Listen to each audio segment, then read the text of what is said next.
नारायणं नमस्कृतं नरं चैव नरोत्तमं देवीं सरस्वतीं वैसं ततो जयमुदीरयेत्। मूकं करोति वाचालं पङ्गुं लङ्घयते गिरिं यत्कृपातमहं वन्दे परमानन्दमाधवं परमानन्दमाधवं परमानन्दमाधवम्। निगमकल्पतरुर्गलितं फलं सुकोमुखधृतं ज्ञातं पिबत भागवतं रसमलायं मुहुरः रसिका भुवि भावुका। ॐ नमो भागवते वासुदेवाय। ॐ नमो भागवते वासुदेवाय। ॐ नमो भागवते वासुदेवाय।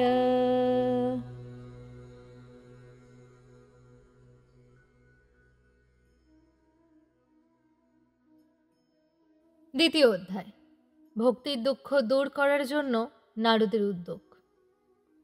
নারদ বললেন, হে সাধ্বী, তুমি বৃথা কেন দুঃখ করছো?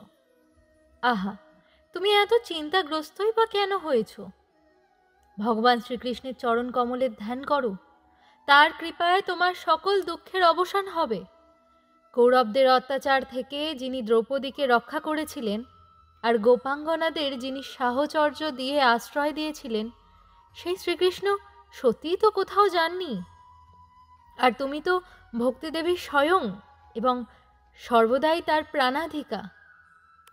তোমার আহ্বানে তিনি তো অতি নিজ ঘরেও চলে আসেন। সত্য, ত্রেতা আর দাপর, এই 3 যুগে জ্ঞান আর বৈরাগ্য ছিল মুক্তির সাধন। কিন্তু কলিযুগে তো কেবল ভক্তিই ব্রহ্ম সাযুজ্য অর্থাৎ মোক্ষ দান করে। এই ভেবেই পরমানন্দ চিন্ময় মূর্তি জ্ঞান স্বরূপ শ্রীহরি তার নিজ সৎ স্বরূপে তোমাকে সৃষ্টি করেছেন। তুমি সাক্ষাৎ শ্রীকৃষ্ণের পরমা সুন্দরী প্রিয়া। তুমি যখন একবার হাত জোড় করে প্রশ্ন করেছিলে যে আমি কি করব, তখন ভগবান তোমাকে এই নির্দেশই দিয়েছিলেন যে আমার ভক্তদের পোষণ করো। তুমি ভগবানের সেই আদেশ স্বীকার করেছিলে। ভগবান শ্রীহরি তোমার প্রতি সন্তুষ্ট হয়ে তোমাকে সেবা করার জন্য মুক্তিকে তোমার দাসী রূপে এবং এই জ্ঞান ও বৈরাগ্যকে তোমার পুত্র রূপে দান করেন। তুমি তোমার সাক্ষাৎ স্বরূপে বৈকুণ্ঠ ধামে ভক্তদের পোষণ করো। মর্তলোকে তুমি তো ভক্তদের পোষণের জন্য কেবলমাত্র ছায়ারূপ ধারণ করে রয়েছ।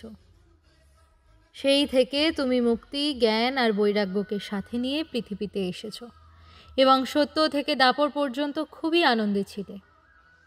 কলিযুগে তোমার দাসী মুক্তি ভণ্ডামি রূপ রোগে আক্রান্ত হয়ে শীর্ণ হতে লাগলো। সেই জন্য তোমারই আদেশে অতি সত্বর বৈকুণ্ঠ লোকে চলে গেছে। এই লোকেও তোমার স্মরণ মাত্রেই সে উপস্থিত হয় এবং আবার বৈকুণ্ঠ ধামে চলে যায়। কিন্তু এই জ্ঞান ও বৈরাগ্যকে নিজ পুত্র বোধে নিজের কাছেই রেখেছ। তবুও কলিযুগে এদের উপেক্ষা হওয়ার দরুন তোমার এই ছেলে দুটি উৎসাহহীন ও বৃদ্ধ হয়ে গেছে। কিন্তু তুমি চিন্তা করো না, আমি এদের নবজীবন লাভের উপায়ে চিন্তা করছি। হে সুমুখী, কলির মতো কোনো যুগ নেই। এই যুগে আমি প্রতিটি ঘরে প্রতিটি মানুষের হৃদয় তোমাকে প্রতিষ্ঠিত করে দেব। দেখো, অন্য সব ধর্মকে দমন করে এবং ভক্তি বিষয়ক মহোৎসবের আদর বাড়িয়ে যদি আমি এই ভূমণ্ডলে তোমার প্রচার না করি, তো আমি শ্রীহরির দাস নই। এই কলিযুগে যে সকল জীব তোমার সঙ্গে যুক্ত থাকবে, তারা পাপী হলেও নিঃসন্দেহে ভগবান শ্রীকৃষ্ণের অভয়ধাম প্রাপ্ত হবে। যার হৃদয়ে প্রেম রূপিণী ভক্তি সততই বিরাজ করে, সেই শুদ্ধ অন্তঃকরণ জীব স্বপ্নেও যমরাজকে দর্শন করে না। যার হৃদয়ে ভক্তিদেবীর নিবাস, প্রেত, পিশাচ, রাক্ষস বা দৈত্য দানব তাকেও স্পর্শ করতে পারে না।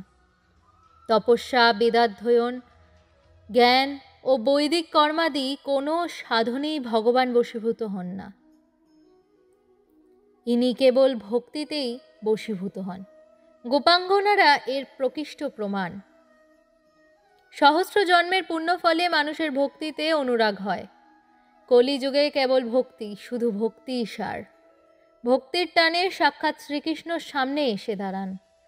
ভক্তির প্রতি যে অবজ্ঞা করে, শত্রুতা করে, এই 3 লোকে তার কেবল দুঃখ আর দুঃখই প্রাপ্তি হয়। পুরাকালে ভক্তকে তিরস্কার করার জন্য দুর্বাসা মুনিকে অনেক কষ্ট পেতে হয়েছিল। ব্রত, তীর্থ পর্যটন, যাগ, যজ্ঞ বা জ্ঞান চর্চা ইত্যাদি নানাবিধ সাধনের কোনো আবশ্যকতাই নেই। ভক্তি একমাত্র মুক্তিদায়িনী। সুত বললেন, নারদ মুনির কাছে এইভাবে নিজের মাহাত্ম্য শুনে ভক্তির সর্বাঙ্গই পুষ্টি লাভ করল। এবং তিনি নারদ মুনিকে বলতে লাগলেন।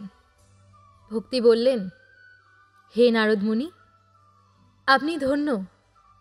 আমার ওপরে আপনার নিশ্চলা প্রীতি রয়েছে। আমি সদাই আপনার হৃদয়ে থাকব, কখনো আপনাকে ছেড়ে যাব না। হে সাধু, আপনি অত্যন্ত কৃপালু। আপনি ক্ষণকাল মধ্যেই আমার সমস্ত দুঃখ দূর করে দিয়েছেন, কিন্তু আমার পুত্রদের অসচেতনতা এখনো দূর হলো না। শীঘ্রই আপনি এদের চেতনা ফিরিয়ে দিন, এদের জাগিয়ে দিন। সুত বললেন। ভক্তির এই কথা শুনে নারদের বড়ই করুণা হলো এবং তিনি হাত দিয়ে তাদের অঙ্গ মর্দন করে জাগাবার চেষ্টা করলেন। তাদের কানের কাছে মুখ নিয়ে অতি উচ্চ স্বরে বললেন, আরে জ্ঞান, তাড়াতাড়ি জেগে ওঠো। ওহে বৈরাগ্য, তাড়াতাড়ি জেগে ওঠো। আবার বেদধ্বনি বেদান্ত বাক্য উচ্চারণ করে বারবার গীতা পাঠ করে তিনি তাদের জাগালেন। ফলে তারা কোনো প্রকারে নিজেদের যথাসাধ্য শক্তিতে উঠে দাঁড়ালো, কিন্তু আলস্যবশত হাই তুলতে লাগলো, চোখ খুলতে পারল না। তাদের চুলগুলো বকের পালকের মতো সাদা হয়ে গিয়েছিল। তাদের অঙ্গ প্রত্যঙ্গ শুকনো কাঠের মতো নিস্তেজ ও শক্ত হয়ে গিয়েছিল। এই রকম ক্ষুধা তৃষ্ণায় অত্যন্ত দুর্বল অবস্থায় তাদের আবার ঘুমোতে দেখে নারদের বড়ই চিন্তা হলো এবং মনে মনে ভাবলেন, এখন আমি কি করি? এদের এই নিদ্রা এবং তার চাইতেও গুরুতর বৃদ্ধাবস্থা কি করে দূর করি? হে শৌনক, এইরকম চিন্তা করতে করতে তিনি ভগবান গোবিন্দকে স্মরণ করতে লাগলেন। এমন সময় দৈববাণী হলো যে, হে মুনি, দুঃখ করো না, তোমার এই উদ্যোগ নিঃসন্দেহে সফল হবে। হে দেবর্ষি, এর জন্য তুমি একটা সৎকর্মের অনুষ্ঠান করো। সেই কর্মের কথা সন্ত শিরোমণি সাধুরা বলে দেবেন। সেই সৎকর্মের অনুষ্ঠান করলেই এদের নিদ্রা এবং বৃদ্ধাবস্থা তৎক্ষণাৎ দূর হয়ে সর্বত্র ভক্তির প্রচার হবে। সেখানে সকলেই সেই দৈববাণী শুনতে পেলেন। নারদ খুবই অবাক হলেন এবং বললেন, আমি তো ব্যাপারটা কিছু বুঝতে পারছি না। নারদ মুনি বললেন, এই দৈববাণীও গুহ্যভাবে কথা বলেছে। এই বাণী বলেনি যে কোন সেই সাধন যার দ্বারা এই কার্যসিদ্ধি হবে। কে জানে কোথায় সে সাধু পাওয়া যাবে, আর কীভাবেই বা তারা সেই সাধন দান করবেন। দৈববাণী যা বলল সেই মতো আমারই বা এখন কি কর্তব্য? সুত বললেন, হে শৌনক, নারদ মুনি তখন জ্ঞান ও বৈরাগ্যকে ওখানে রেখে প্রস্থান করলেন এবং তীর্থে তীর্থে গিয়ে এবং পথের মধ্যেও মুনীশ্বরদের সাথে দেখা করে সেই সাধনের ব্যাপারটা জিজ্ঞাসা করতে লাগলেন। তার সেই প্রশ্ন সকলেই শুনলেন, কিন্তু কেউই কোনো সদুত্তর দিতে পারলেন না। কেউ বললেন অসাধ্য, কেউ বললেন এর সঠিক বিবরণ অতি দুঃসাধ্য। কেউ কেউ শুনে চুপ করে রইলেন, আবার কেউ কেউ নিজের অজ্ঞতা প্রকাশের ভয়ে এদিক ওদিক করে পাশ কাটিয়ে গেলেন। ত্রিভুবনে মহা আশ্চর্যজনক হাহাকার পড়ে গেল। সকলে নিজেদের মধ্যে কানাঘুষা করতে লাগলো। ভাইরে, বেদধ্বনি বেদান্ত নির্ঘোষ বারবার গীতা পাঠেও যখন ভক্তি জ্ঞান ও বৈরাগ্যকে জাগানো গেল না, তখন আর কোনো উপায়ই নেই। স্বয়ং যোগীরাজ নারদ পর্যন্ত যা জানেন না, অন্য কোনো সংসারী লোক সে ব্যাপার কি করে বলবে? এইভাবে যে যে ঋষির কাছে এই ব্যাপারে জিজ্ঞাসা করা হলো, তারা বিবেচনা করে বললেন যে এই প্রশ্নের উত্তর বড়ই দুঃসাধ্য। নারদ তখন অত্যন্ত চিন্তাগ্রস্ত হয়ে বদরিকা বনে এলেন। জ্ঞান বৈরাগ্যকে জাগাবার জন্য সেখানে বসে তিনি সিদ্ধান্ত করলেন যে আমি তপস্যা করব। সেই সময় তিনি কোটি সূর্যের সমান তেজময় সনকাদি মুনীশ্বরদের তার সামনে দেখতে পেলেন। তাদের দেখে মুনিশ্রেষ্ঠ নারদ বললেন, হে মহাত্মাগণ, আজ বহু ভাগ্যের ফলে আপনাদের সাথে আমার মিলন হলো। দয়া করে আপনারা আমাকে সেই সাধন শীঘ্রই বলুন। আপনারা সকলে মহাযোগী, বুদ্ধিমান আর বিদ্বান। দেখতে আপনারা 5 বছরের বালকের মতো, কিন্তু আপনারা পূর্বপুরুষদেরও পূর্বজ। আপনারা সদাই বৈকুণ্ঠ ধামে বাস করেন। নিরন্তর হরিগুণ গানে মগ্ন থেকে শ্রী ভগবত লীলারস আস্বাদন করে সর্বদা তাতেই মত্ত রয়েছেন। আর একমাত্র ভগবত কথাই আপনাদের জীবনের আধার। হরি শরণাম, ভগবানই আমার রক্ষক, এই বাক্য সর্বদাই আপনাদের মুখে রয়েছে। আর তার ফলে কাল প্রেরিত জড়াও আপনাদের স্পর্শ করতে পারে না। পুরা কল্পে আপনাদের ভ্রুকুটি মাত্রে ভগবান বিষ্ণুর দ্বারপাল জয় আর বিজয় মুহূর্তের মধ্যে বৈকুণ্ঠ থেকে মর্তে প্রতীত হয়। আবার আপনাদের কৃপায় তারা বৈকুণ্ঠ ধাম পুনঃ প্রাপ্ত হয়। অহো, ধন্য আমি। অসীম সৌভাগ্যের ফলেই আজ আপনাদের দর্শন হলো। আমি অতীব দীন আর আপনারা স্বভাবতই দয়ালু। অতএব আমার উপর আপনাদের অবশ্যই কৃপা করা উচিত। দৈববাণী যে কথা বলছেন সেই সাধনটি কি? কিভাবেই বা সেটি অনুষ্ঠান করব? আপনারা সবিস্তারে আমাকে বলুন।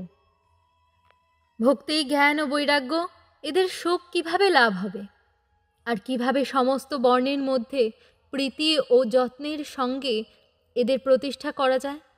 সনকাদি কুমারগণ বললেন, দেবর্ষি, আপনি চিন্তা করবেন না, মনে আনন্দ রাখুন। এদের উদ্ধারের একটা অতি সহজ উপায় আগের থেকেই বিদ্যমান রয়েছে। হে নারদ, আপনি ধন্য।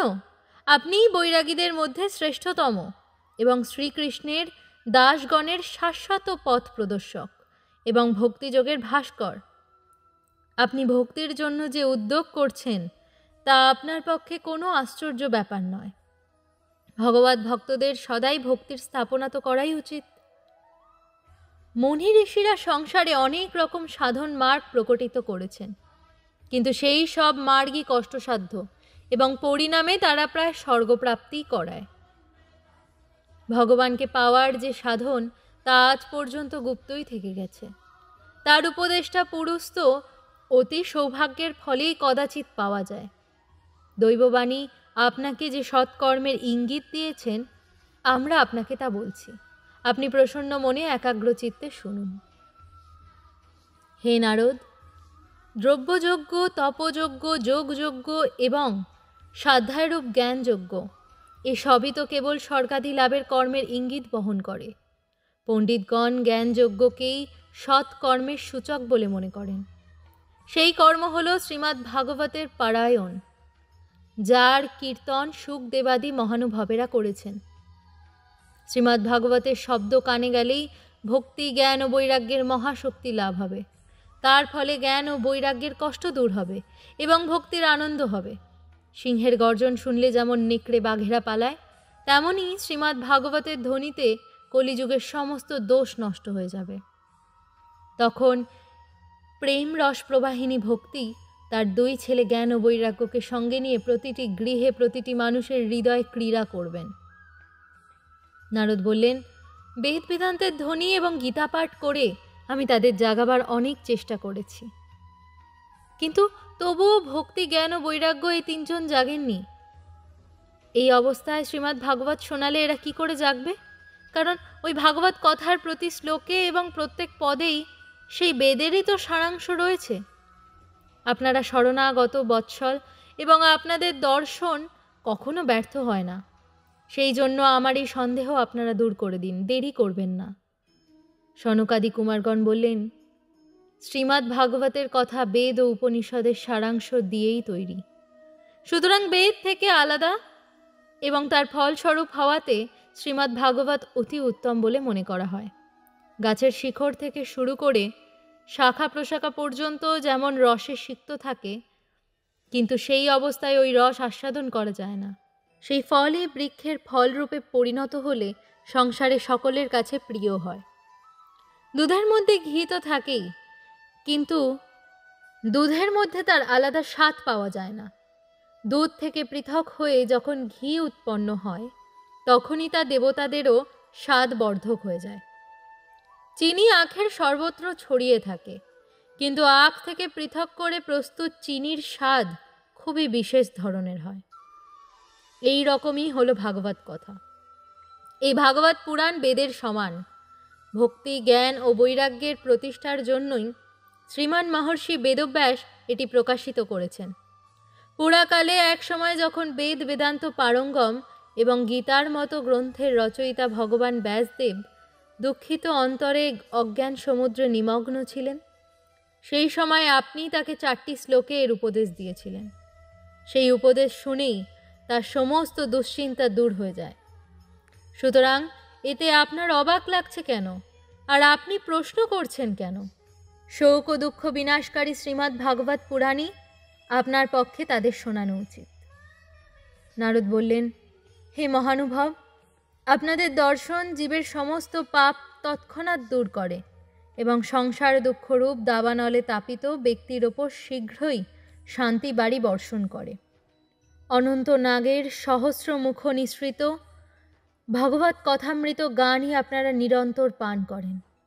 প্রেম লক্ষণ ভক্তির প্রকাশের উদ্দেশ্য নিয়ে আমি আপনাদের শরণ গ্রহণ করছি।